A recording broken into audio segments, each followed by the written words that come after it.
Bienvenue dans Transition écologique, le podcast qui dialogue avec tous les acteurs du changement. Je m'appelle Pascal Canfin, je suis député européen et je préside la commission environnement du Parlement européen.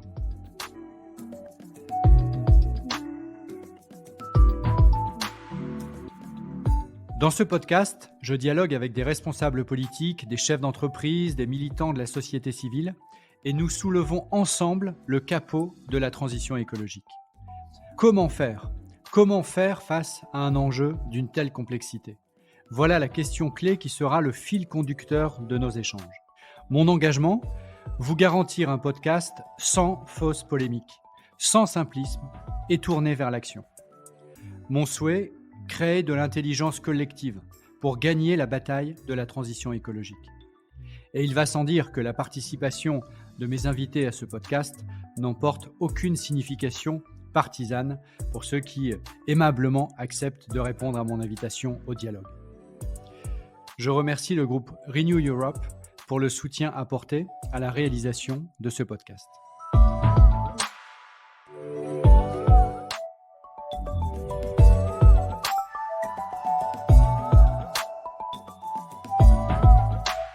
Bonjour, je reçois aujourd'hui Eva Sadoun, qui est l'une des figures en France de l'économie engagée.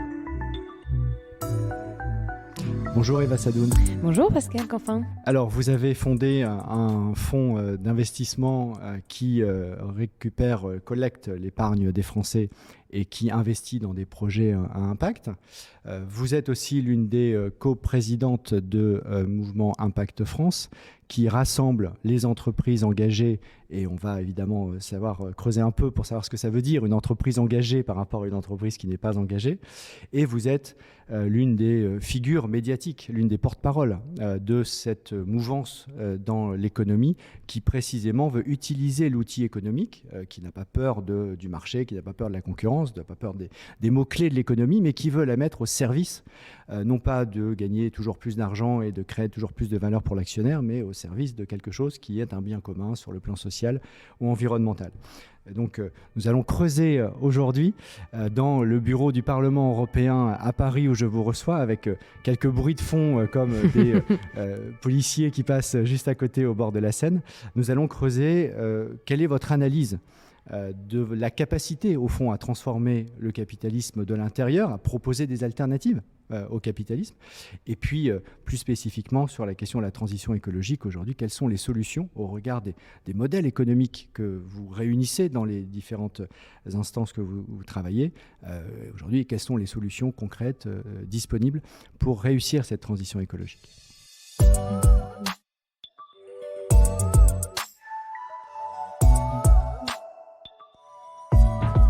Commençons par le premier sujet, à savoir qu'est-ce qu'une entreprise engagée telle que vous la définissez ? Alors, moi, la raison pour laquelle je m'intéresse à l'économie, c'est que je trouve que c'est le levier d'organisation de la société le plus résilient parfois à la passion ou les tendances rétrogrades et obscurantistes, sauf que dans mon imaginaire, c'est ça, c'est-à-dire parce que l'économie, c'est l'organisation de la maison à l'origine, c'était ce qui devait permettre en fait à chacun d'avoir un toit, de s'émanciper, de pouvoir s'organiser les uns avec les autres, d'être plus résilient face aux guerres, etc. Et au final, l'économie dont j'ai rêvé, mais que je n'ai jamais connue d'ailleurs, n'est plus celle-là. Et malheureusement, l'économie, cette maison n'appartient plus à personne à part à quelques-uns.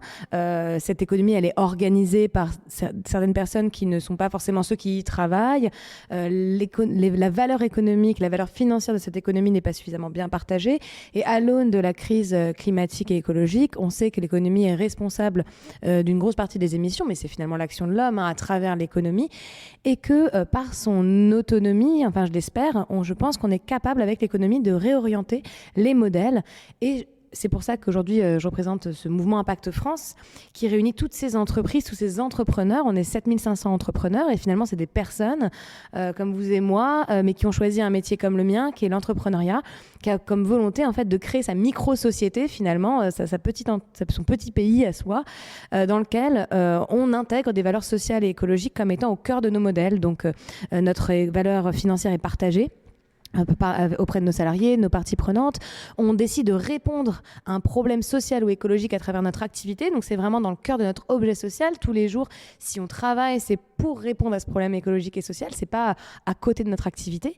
Et également, on a un souhait d'organiser une entreprise dans laquelle les personnes vivent bien et dans laquelle les gens sont impliqués dans la stratégie aussi pour former réellement une équipe qui est prête à répondre à ces gros enjeux sociétaux. Donc, le Mouvement Impact France, c'est 7500 dirigeants. Alors, dans tous les et secteurs. d'ailleurs, vous dirigez l'une de ces entreprises, l'une de ces 7500. Donc, est-ce que vous pouvez nous en dire un peu plus sur l'entreprise que vous avez fondée vous-même et ses finalités et ses premiers impacts? Tout à fait. Alors aujourd'hui, avec le Mouvement Impact France, on veut concurrencer le MEDEF. Quand j'avais 23 ans, on voulait remplacer la banque. Donc voilà, toujours des objectifs pas trop ambitieux. Donc quand j'avais 23 ans, effectivement, je me suis posé la question avec mon associé. J'avais travaillé sur l'analyse dans les secteurs controversés. Chez BNP Paribas, en fait, on regardait les dossiers dans l'huile de palme, l'armement, la pâte à papier, le nucléaire. Et on essayait de lancer des politiques de désinvestissement. Et j'avais vu du coup toute l'émergence de Finance Watch. J'avais même projeté des vidéos un peu partout dans la banque pour les sensibiliser. Un peu hacker la vidéo, c'était assez drôle. Et quand j'ai effectivement travaillé dans cette banque, ce que j'ai réalisé, c'était la puissance des clients en fait, privés de cette banque et leur capacité à transformer la banque en refusant d'investir dans tel ou tel secteur. Client privé, par client privé, vous voulez dire ceux tout à qui chacun. placent leur argent. Ouais, Voilà, exactement, les tout à épargnants chacun. qui mettent leur argent chez BNP ou Ouais. leurs concurrents. Exactement, ils avaient lancé une grande campagne anti-nucléaire à l'époque et ce qui faisait que BNP avait lancé une politique sectorielle, c'est-à-dire avait lancé une politique permettant de réduire ses investissements dans le nucléaire si ça ne respectait pas certains engagements. Donc, je me suis dit, c'est peut-être par cette démocratie, par les citoyens qu'on arrivera à changer le secteur financier.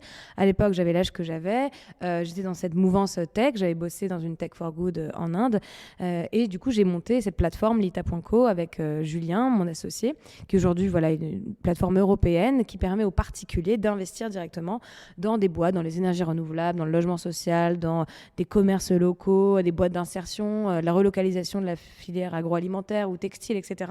Donc proposer vraiment des nouveaux modèles d'entreprise et y investir et soutenir ces entreprises pour que aussi ces entreprises ne soient pas détenues par les actionnaires et les financiers d'avant. Donc ça, si c'est aujourd'hui vraiment je très suis important. épargnant, je peux mettre combien sur Lita.co? Il n'y a pas de Autant que seuil, vous voulez. autant qu'on veut, d'accord. Aujourd'hui, on a collecté Quelques- 90 millions. Et en fait, par projet, c'est des campagnes qui sont entre 200 et 2 millions d'euros. Et les particuliers investissent franchement entre 300 euros et parfois des centaines de milliers d'euros quand ils en ont les moyens. Et tout le monde est au même niveau. Tout le monde est le bienvenu. Et j'ai la garantie que l'argent de mon épargne va servir un projet utile et à impact. Et c'est vous qui apportez cette garantie. Il n'y a pas de label particulier. C'est vous qui, à travers votre système de gouvernance et la confiance que l'épargnant vous fait, que j'ai la certitude que mon argent va être utilisé utilement.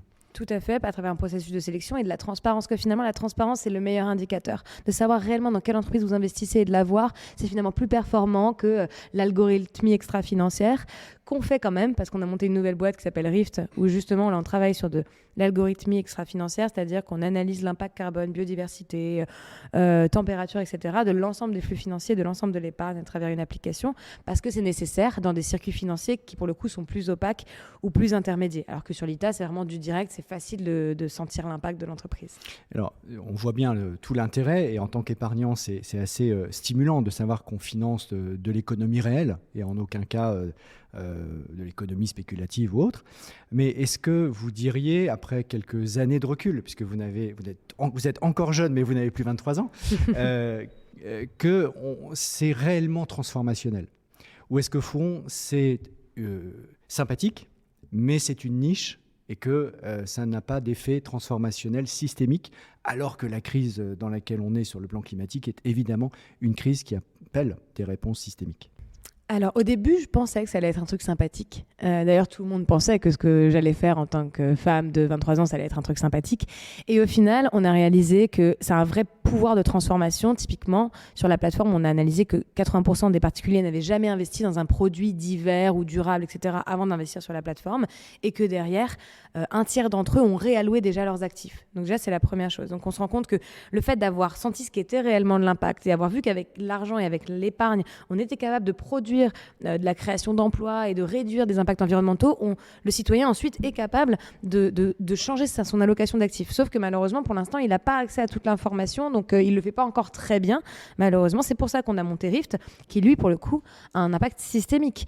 Aujourd'hui, avec l'application, on a des grandes boîtes de gestion de patrimoine, etc., qui l'utilisent et qui sont en train de réallouer l'ensemble de leurs actifs sur la base de nos analyses sur l'application. Donc ça, c'est un côté systémique, mais je pense que sans l'investissement dans l'économie réelle, sans savoir ce que c'est finalement financer la transition, parce que ça fait très peur en fait, financer la transition, on a l'impression qu'il n'y aura plus rien, il n'y aura plus de voitures, il n'y aura plus d'avions, il n'y aura plus rien, enfin pour les particuliers, c'est ça.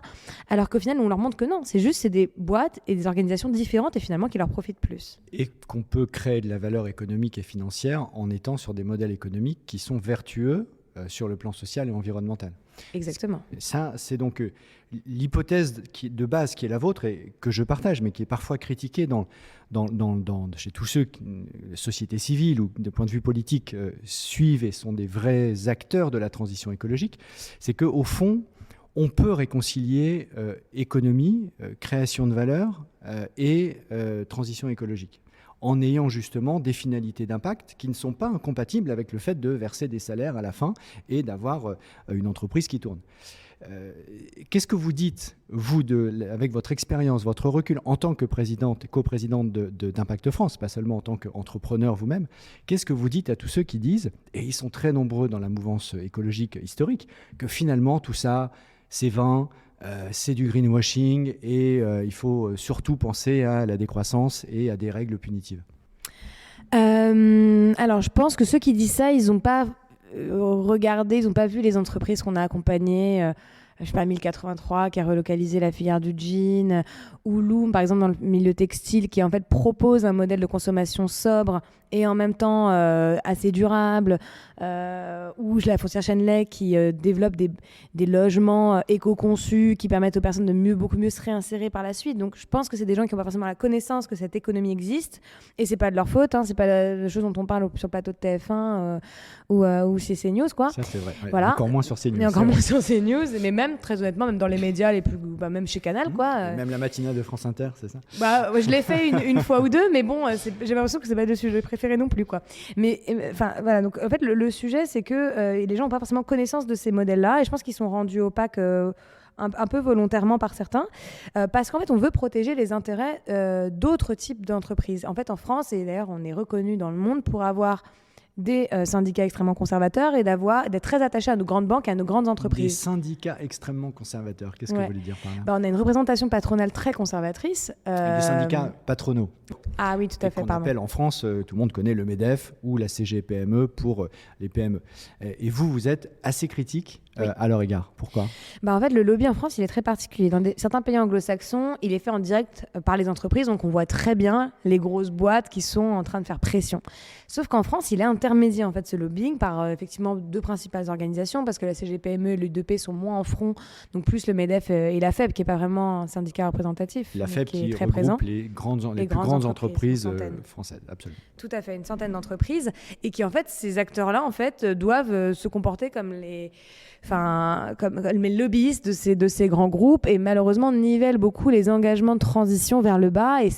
D'ailleurs, c'est moins qui sont climato-sceptiques ou qui n'ont pas envie de faire la transition, c'est plus qu'ils ont peur, et c'est vraiment une posture qui est juste très conservatrice, et ils ont très très peur du futur, et il faut qu'on soit capable en fait de leur montrer que développer des modèles d'entreprise vertueux comme les nôtres, ça va leur apporter de la durabilité.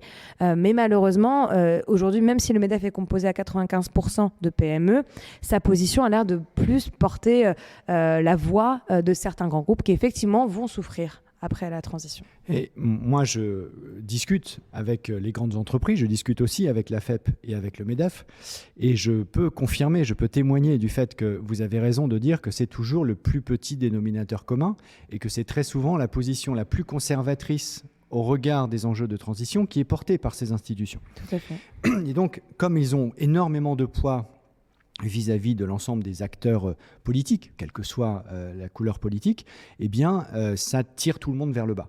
Et c'est pour ça qu'il est essentiel d'avoir des acteurs économiques qui montrent qu'on peut faire autrement, quelle que soit leur taille et quel que soit leur modèle économique, parce qu'on peut, moi en tant que parlementaire européen, je m'appuie sur ces exemples-là qui montrent que le discours dominant de c'est toujours trop cher la transition, c'est toujours pour demain, c'est toujours pour les autres, ben non, on peut vraiment offrir des solutions concrètes, on peut avoir des modèles économiques, on a des ruptures technologiques qui sont sous nos yeux, qui sont là, et ça permet de contrer le lobbying conservateur des instances patronales que vous venez d'évoquer. Donc c'est absolument fondamental, le dialogue entre ce que moi j'appelle les chefs d'entreprise progressistes, les entrepreneurs qui cherchent justement au fond à changer la société, mais par l'acte d'entrepreneuriat, parce que ça montre que c'est possible. C'est du concret, c'est pas des PowerPoint, c'est pas des études de papier, c'est dans la vraie vie avec une vraie offre et une vraie demande.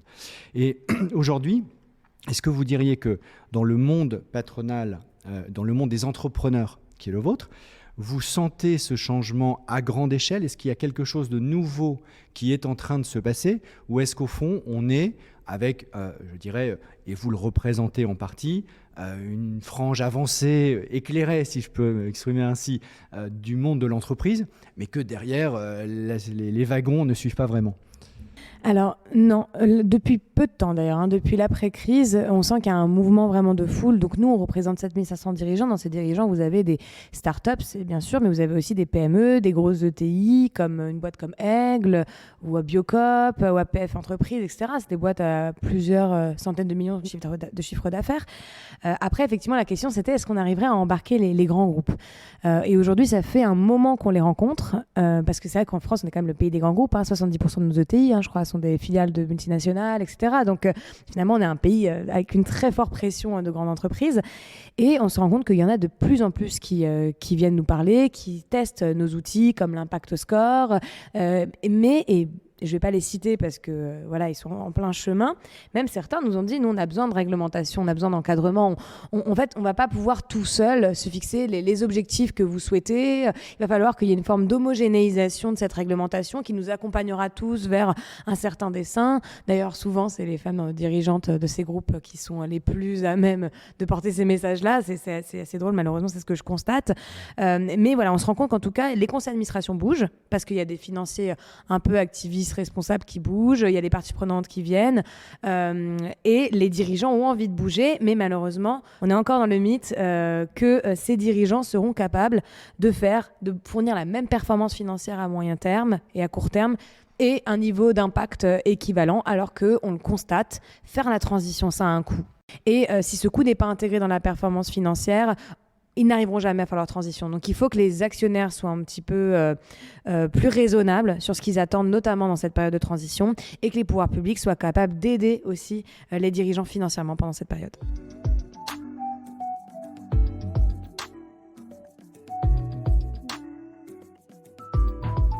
Alors, ce que vous venez de dire fait écho à de nombreuses lois que nous sommes en train de transformer en Europe.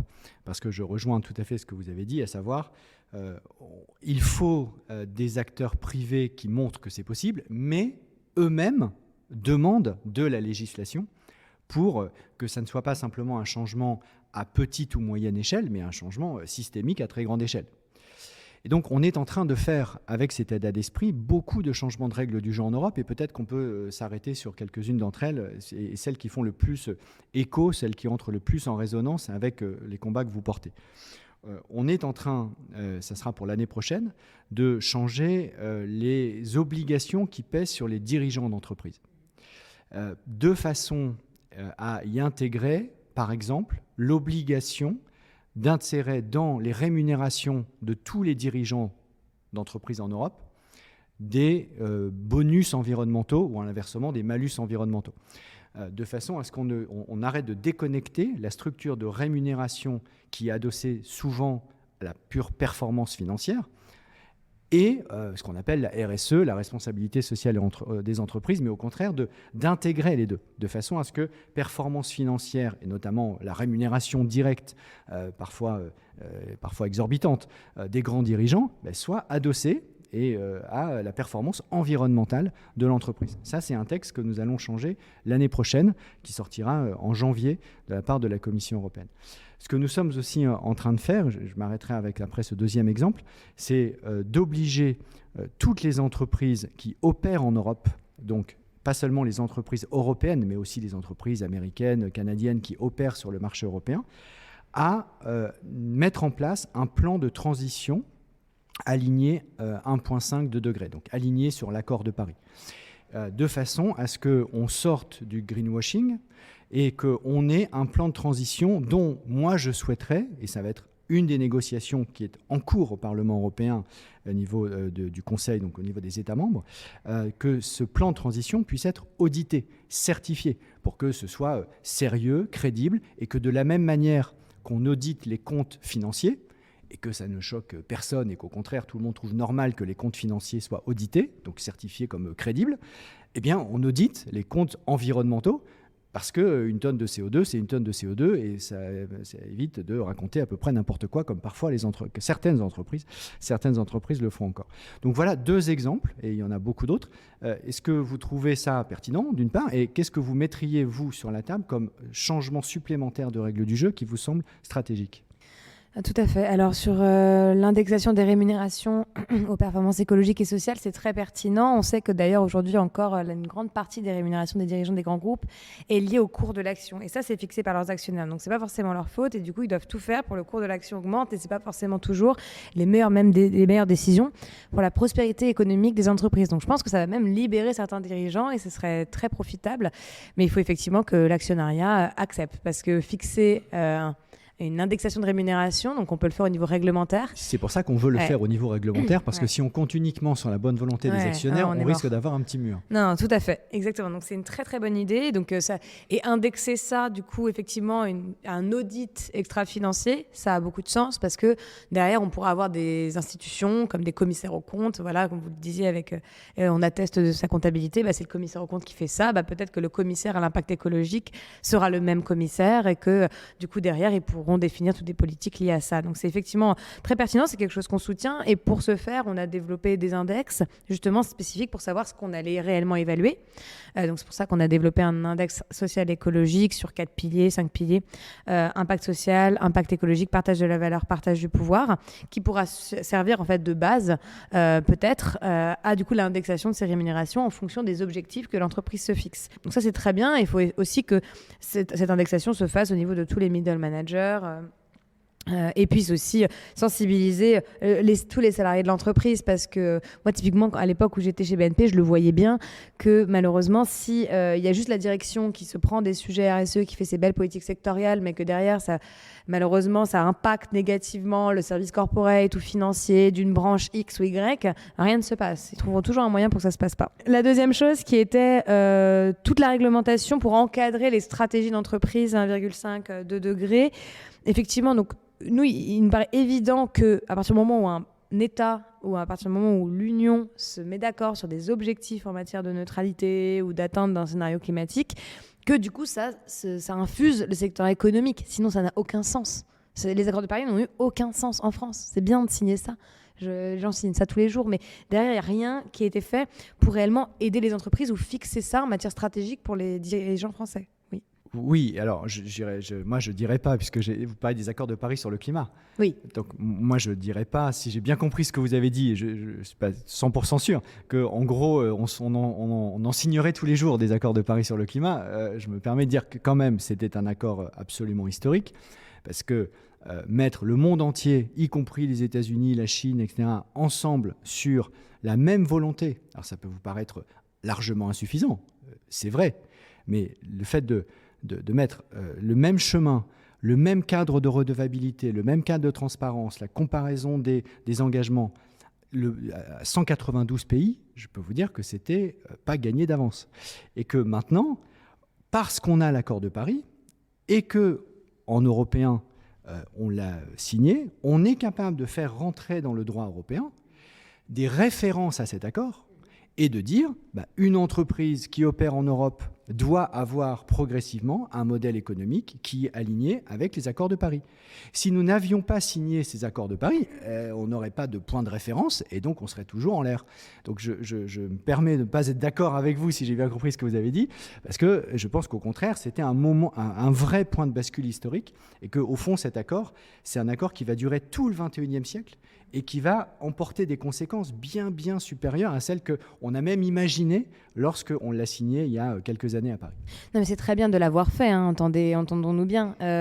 Après, moi, les serrages de main sans fixation d'objectifs, c'est pas trop ma manière de travailler globalement. Donc, en fait, je trouve ça toujours même pas insuffisant. Je trouve ça neutre si derrière, il n'y a pas de transposition. Donc, maintenant, le fait qu'on en fasse une transposition, que ça puisse être un cadre de référent, notamment au niveau européen, parce qu'au niveau européen, il y a pas mal de cadres qui nous empêchent d'aller vers ce type de trajectoire. En tout cas, c'est ce que dit le gouvernement français souvent quand on fait des propositions, notamment en matière de préférencer certains types d'entreprises, voyez, qui ont une utilité sociale plus forte ou écologique plus forte, ou qu'on veut mettre en place des TVA adaptés pour que le consommateur, ça lui coûte moins cher de consommer un produit qui emploie localement, qui réduit ses émissions, etc. À chaque fois, l'État français nous dit c'est l'Europe, il y a le traité de libre concurrence, on ne peut pas faire. Donc, c'est bien que le cadre des accords de Paris puisse servir de cadre au niveau européen et ensuite de cadre à tout ce que vous êtes en train de mettre en place, qui sont la taxonomie, donc pour un cadre de référence sur quels secteurs sont considérés comme verts ou non verts, etc. C'est bien que tout ça serve au cadre. Je dis juste qu'il faut... même encore à la COP26, que j'y étais il y a effectivement quelques semaines, je sens déjà une impuissance des chefs d'État vis-à-vis de ces accords. Donc, c'est ce qui revenait tout le temps. Chaque ministre des Finances, etc., disait « Ah, c'est bien, mais il faut qu'on mobilise le secteur privé pour avoir plus d'argent. Il faut mobiliser le secteur privé pour qu'il change. » Oui, le pouvoir réglementaire devrait être très fort et on doit parler que d'économie. Je pense à ce moment-là, maintenant, il est temps de parler que d'économie, que de ça. Qu'est-ce qu'on fait pour que l'économie transitionne? Et pas qu'est-ce qu'on fait pour avoir tel budget. Il y a le sujet de la dette climatique qui est extrêmement important qu'il faut traiter. Et en plus, c'est le sujet de l'économie pour qu'on n'ait pas autant de dette climatique dans les prochaines années, surtout.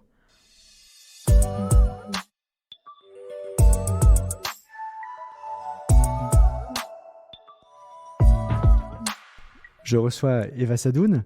On va maintenant parler à côté de l'échelon environnemental et européen dont on a tiré quelques fils, peut-être de l'échelon français, parce que le mouvement Impact France fait des propositions concrètes, qu'on est à quelques mois d'une échéance politique française. Et donc c'est intéressant de savoir aujourd'hui qu'est-ce qui vous semble prioritaire.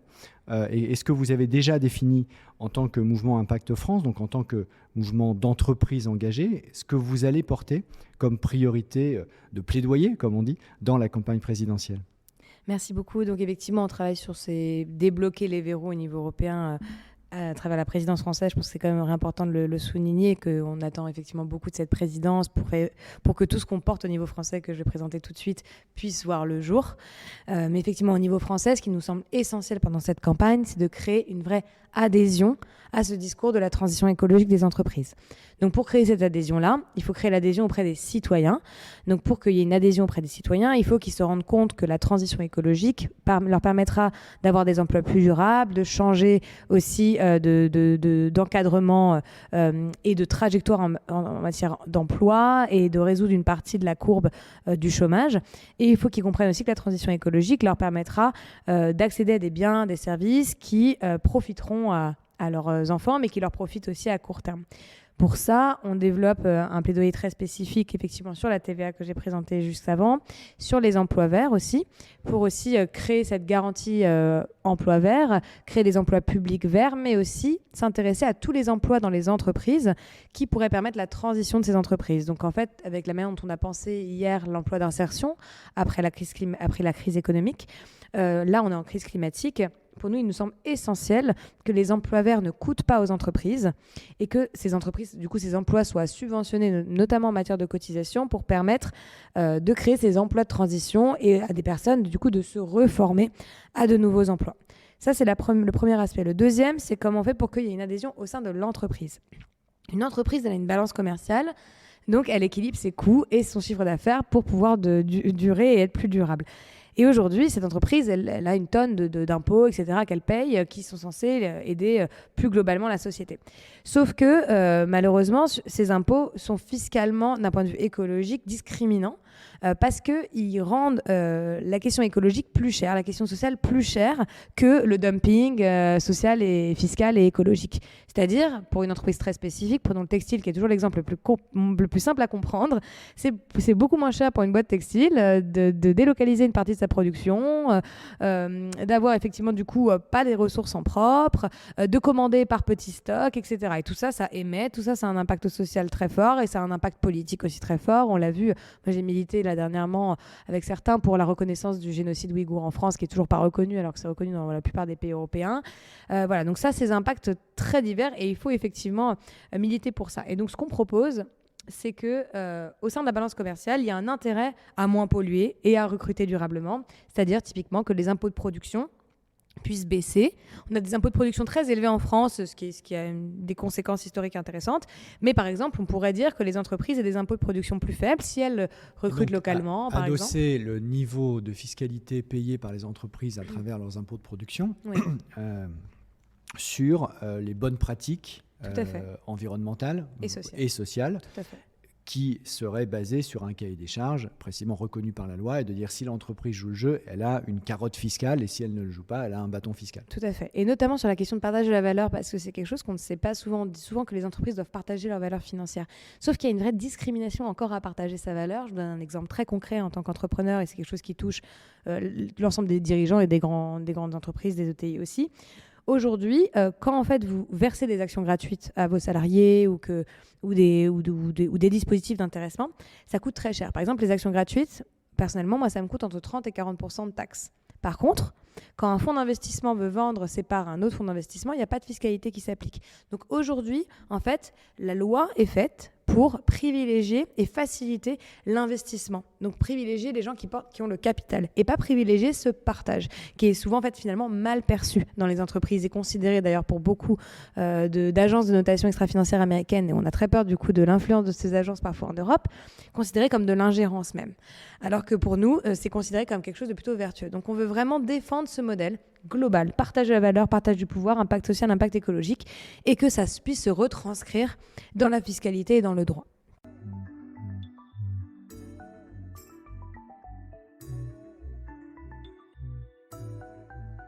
Vous avez évoqué à plusieurs reprises le sujet de la fiscalité de la TVA et de dire il faut verdir la TVA en quelque sorte.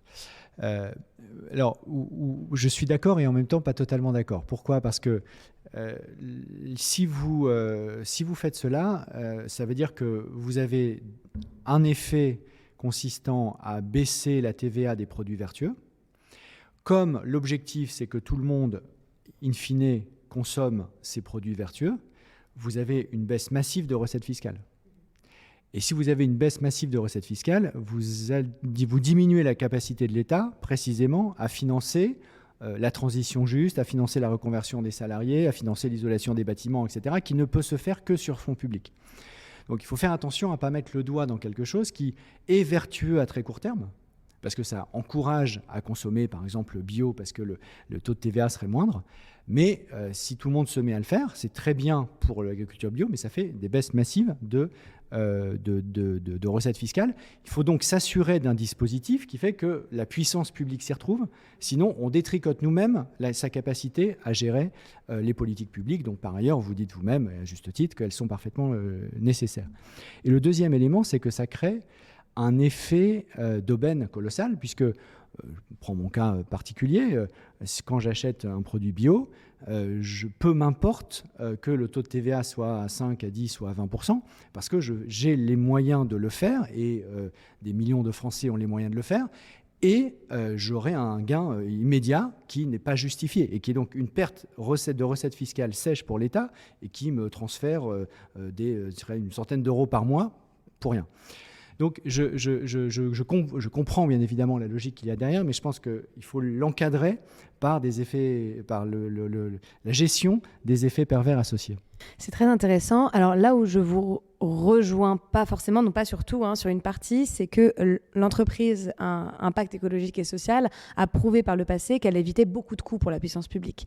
En fait, quand elle réinsère des anciens prisonniers, quand elle permet de réinsérer des personnes qui sont en chômage longue durée, qu'elle adresse des publics que l'État n'adresse plus, qu'elle pallie à des défaillances de l'État, notamment en matière de logement, de santé publique, etc.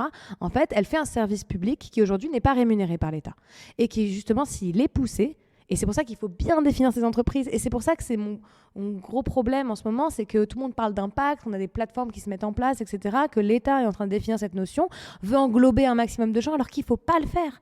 Si on englobe un maximum de gens et si on réduit le scope de l'entreprise à impact, alors que l'entreprise à impact, c'est celle qui répond à un problème social et écologique, donc du coup, qui évite des coûts pour l'État à court terme et à long terme, et ben en fait, malheureusement, on ne pourra pas mettre en place ces dispositifs parce qu'on aura des réponses comme les vôtres qui sont justifiées si l'entreprise à impact, c'est n'importe quelle boîte en fait. Donc ça, c'est vraiment le premier point. Et le deuxième, on ne va pas nécessairement adresser la question de l'agroalimentaire parce que c'est un marché qui est en train de se trouver. Et d'ailleurs, en ce moment, le bio vit une grosse crise, donc il aurait peut-être besoin qu'on l'aide aussi. Mais c'est aussi tout plein de secteurs qui, malheureusement, ne sont pas accessibles pour le grand public. Le secteur textile responsable, le secteur de l'immobilier responsable, acheter des bâtiments performants d'un point de vue écologique, l'accès à cette propriété-là. Il y a tout plein de services écologiques qui ne sont pas aujourd'hui. Le train, ça coûte tellement cher. Il y a plein de services comme ça qui ne sont pas accessibles aux citoyens. Et c'est pour ça qu'il faut travailler sur ces services-là pour réduire le coût d'accès à ces services. Sinon, ils auront toujours envie de prendre un billet à 50 € pour le sud de l'Italie, quoi. D'ailleurs, c'est toute la problématique de la jeunesse qui est à la fois la génération climat et la génération EasyJet. Et c'est parfois incompatible. On est la même génération. Ouais. Exactement, parfois incompatible. Dans les propositions que vous faites aujourd'hui, est-ce qu'il y en a qui font référence au travail que vous avez mené en lien avec la loi climat française, dite la loi climat et résilience, puisque vous avez beaucoup travaillé pour apporter votre pierre à l'édifice.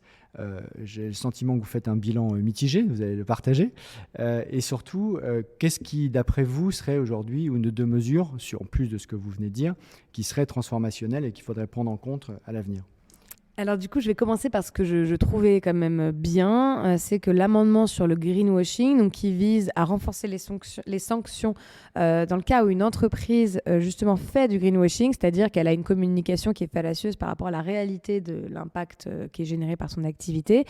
Le renforcement de cette sanction maintenant qui vise 80% du budget de communication, c'est-à-dire que l'entreprise devra payer en amende 80% de son budget de communication. Donc, vous imaginez sur une campagne Galeries Lafayette, sur une boîte textile qui en fait n'est pas du tout neutre en carbone, le budget que ça peut représenter. Donc on attend effectivement de voir comment est-ce que la société civile va se mobiliser, et elle doit se mobiliser pour identifier ces cas de greenwashing. Donc ça, c'est ce qu'on attend.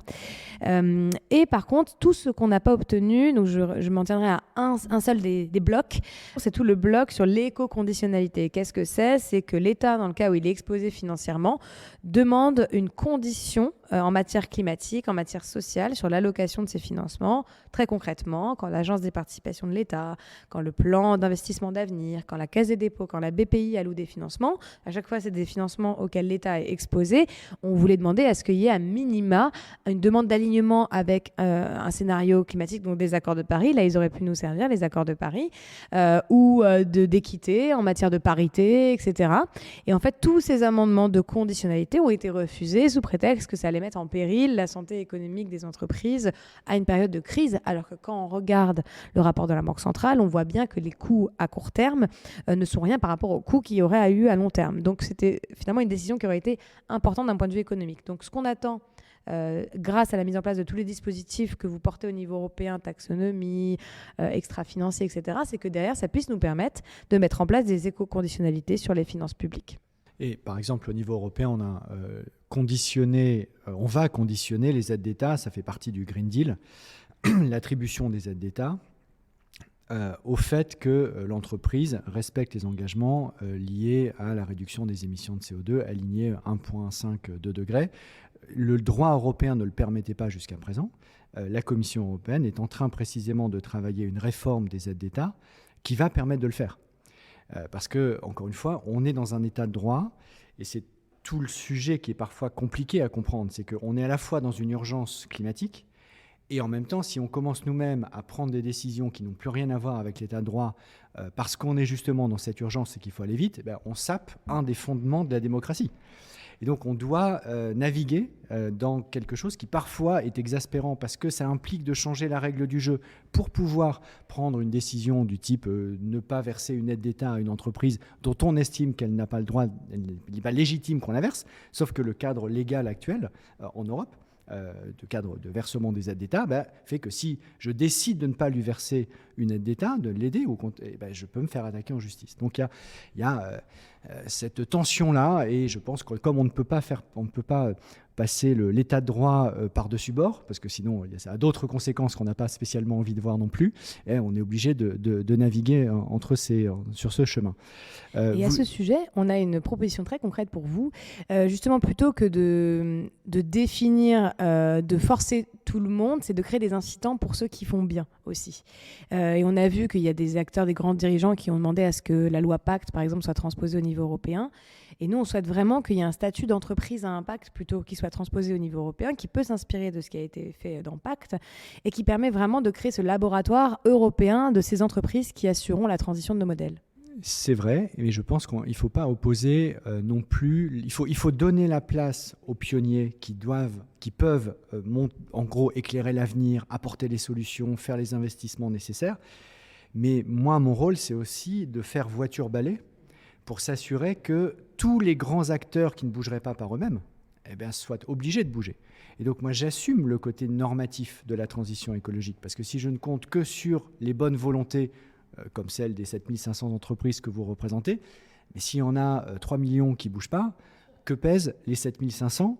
Elles pèsent parce qu'elles montrent le chemin, et que moi, derrière, en tant que régulateur, en quelque sorte, législateur, je me sers de ces exemples pour ensuite tirer tout le monde. Ce qu'on vient de faire exactement sur le sujet de la lutte contre la déforestation importée. Je sais que dans les entreprises à impact, il y en a qui travaillent sur ce sujet dans votre fédération, je sais pas, votre syndicat.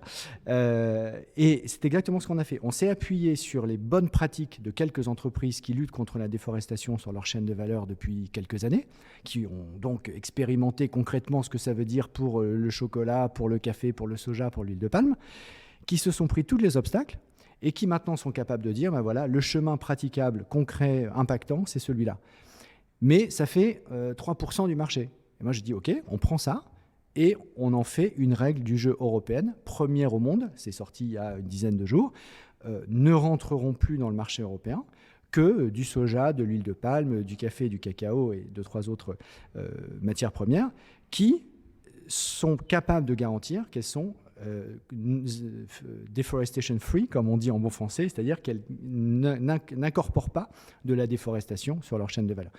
Ça, je trouve que c'est un très très bon exemple d'articulation entre les bonnes pratiques des entreprises et la réglementation qui fait voiture-balai et qui assure le changement systémique.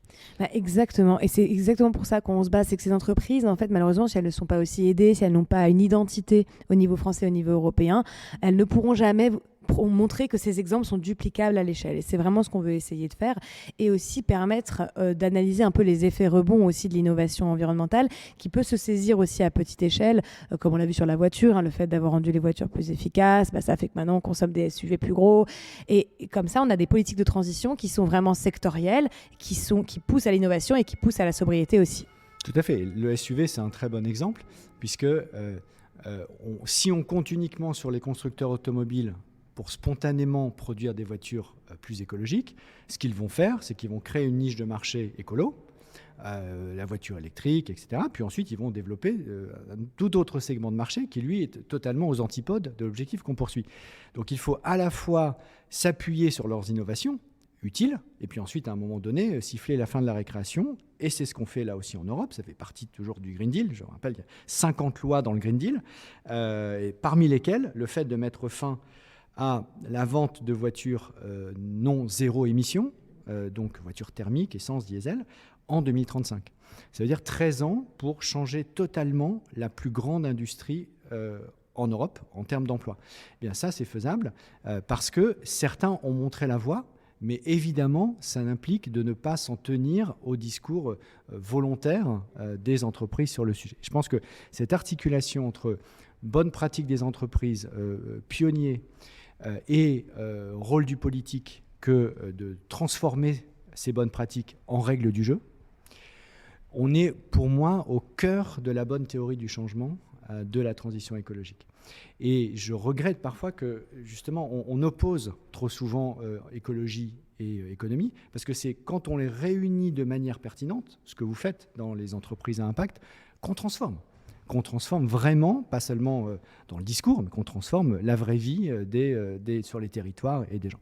Il y a une belle citation pour illustrer ça, de Alain Donneau, qui est si l'économie n'avait pas été privatisée par de prétendus économistes, le terme d'écologie n'aurait jamais eu besoin d'être inventé. C'est une très belle citation, et moi qui ai été journaliste économique dans une vie très très antérieure, je ne porte pas les économistes forcément dans mon cœur. Je pense que c'est une des disciplines les moins intelligentes, les moins intéressantes et les plus prétentieuses qui existent dans la sphère académique. Merci beaucoup Eva Sadoun. Je terminerai par une question plus personnelle, à savoir, vous êtes engagé depuis que vous êtes né, peut-être, en tout cas depuis que vous avez 18 ans, ça c'est certain. Qu'est-ce qui vous inspire au fond? Quels sont les lieux, les auteurs, les personnes que vous avez rencontrés ou les livres que vous avez lus qui sont source d'inspiration pour vous? Moi, ce qui m'inspire globalement, c'est par la pensée, par la philosophie, etc., d'être capable de réinventer des modèles de société qui s'inscrivent dans le concret. Et c'est pourquoi les principaux auteurs qui m'inspirent, c'est des philosophes qui ont porté des théories jusqu'au concret, jusqu'à des théories sociétales.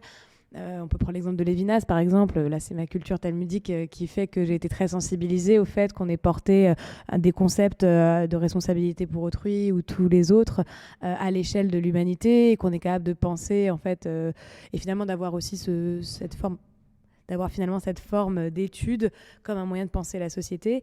Et après, c'est tout plein d'autrices militantes aussi, parce qu'il y a quelque chose qui est très fort aussi, je pense, chez les femmes, les écoféministes, ou toutes celles qui, en tout cas, se battent, pensent, travaillent, qui ont tous ces cerveaux, en fait, qui est un peu, moi, ce que je fais, c'est que je pense, je me bats, je travaille, j'emploie des gens. Enfin, pour moi, c'est la même chose. Je ne me représente pas en silo, et des femmes comme Angela Davis ou comme d'autres, en fait, qui ont fait ça toute leur vie, Vandana Shiva, etc. C'est des femmes qui m'ont inspirée par aussi la multiplicité de leurs actions et l'alignement global qu'elles peuvent avoir vis-à-vis de la nature, vis-à-vis d'elles-mêmes et vis-à-vis de leur capacité à bâtir un projet de société. Donc, c'est tout ça qui m'inspire. De Lévinas à Angela Davis. Voilà. C'est une bonne conclusion. Merci. Merci à vous. Au revoir.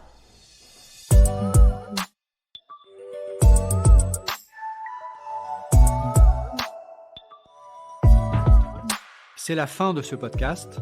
Merci à vous de l'avoir écouté et merci au groupe Renew Europe pour son soutien. N'hésitez pas à vous abonner, à poster vos commentaires et le lien vers ce podcast avec le hashtag Transition écologique. À bientôt pour un nouveau dialogue avec les acteurs du changement.